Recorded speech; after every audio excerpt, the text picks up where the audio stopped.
Damag na hinanap ng rescue team ang batang inanod sa Estero de Mapua. Sa Maynila po sa kasagsagan ng ulan kahapon.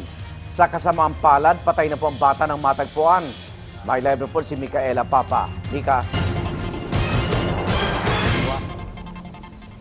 Igan, inabot nga ng halos 12 oras bago natagpuan sa wakas ang labi ng isang batang inanod habang lumalangoy sa estero sa kasagsagan ng ulan kahapon. Sa kapal ng basura sa Estero de Mapua sa may Antipolo Street, Santa Cruz, Maynila, hindi nakakagulat kung ikinukublingan nito ang 7 taong gulang na si Jonard Pinocchio. Ang batang inanod habang naliligo sa naturang estero sa kasagsagan ng malakas na ulan alas 3 kahapon. Ayon sa 2 batang kasama ni Jonard, malakas ang agos ng tubig noon kaya nainganyo silang lumangoy. Pero ito rin pala ang magpapahama kay Jonard. Di siya nakahawak. Mga ganun yung kamay nyo. Mga ganun. Di siya nakahawak sa pader. Ako nakahawak. Puspusa naman ang paghahanap ng mga residente sa estero at bandang alas 10 kagabi, nagsimula na rin daw maghanap ang mga pulis at rescuer. Ando na daw, kinukuha na nila. Tapos nahawakan na daw.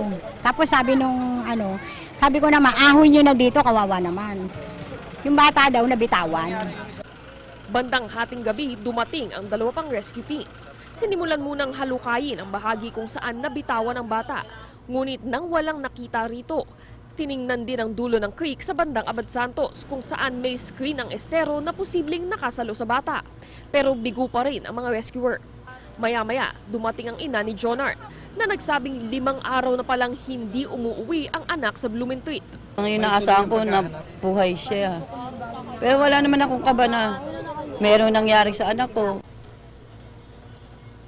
Bandang alas 2 ng madaling araw, lumusong na ang frogmen ng Philippine Coast Guard. At bandang alas 3:30, nangyari na ang kinatatakutan ng lahat. Kung nakikita nyo yung lugar,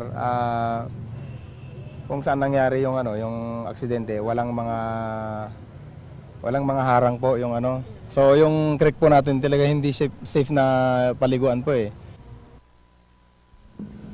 Igan, tinurn over na ang kaso sa MPD Homicide Division. Igan? Maraming salamat, Micaela Papa.